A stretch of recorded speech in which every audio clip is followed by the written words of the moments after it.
Oscar Miotti, vicepresidente Ordine degli Psicologi del Veneto. Abusi sui minori e in ambito sportivo. Che cosa sta accadendo? È lo sport che porta a questo? Direi di no, che non è lo sport che porta a questo, lo sport è stata l'occasione per far emergere nuovamente questo problema che riguarda l'abuso sui minori, ma ci sono svariati ambiti dove i minori sono coinvolti e purtroppo gli adulti commettono degli abusi nei loro confronti, quindi è qualcosa che va al di là dello sport e bisogna dire che in questi ambiti dove ci sono degli adulti significativi, pensiamo nell'ambito educativo, nell'ambito sportivo, il mister ha un sacco di fiducia presso i ragazzi, viene idealizzato.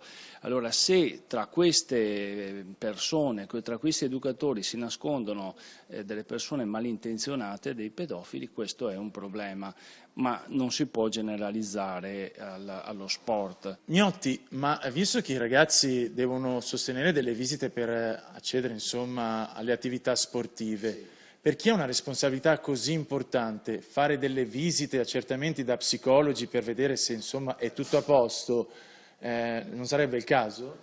Ma sarebbe ideale poter fare una valutazione di chi si occupa di minori, anche un test per vedere l'attitudine, la motivazione, cosa li ha portati a occuparsi di minori. Io credo che questo vada fatto. Il mister dovrebbe, secondo me, fare dei corsi per saper trattare con i ragazzini, perché lasciamo stare l'abuso fisico, che è quello più efferato, ma pensiamo anche agli abusi, alle prese in giro che possono avvenire nello spogliatoio e che dei bambini in crescita si sentono presi in giro perché hanno dei difetti che sono solamente dei passaggi evolutivi e che magari macchiano per sempre la loro crescita. Ecco, su questo il personale preparato, quindi allenatori, accompagnatori che siano preparati a prevenire qualsiasi tipo di abuso, anche la presa in giro, perché quella lascia il segno tanto il fatto di essere toccati in maniera esplicita.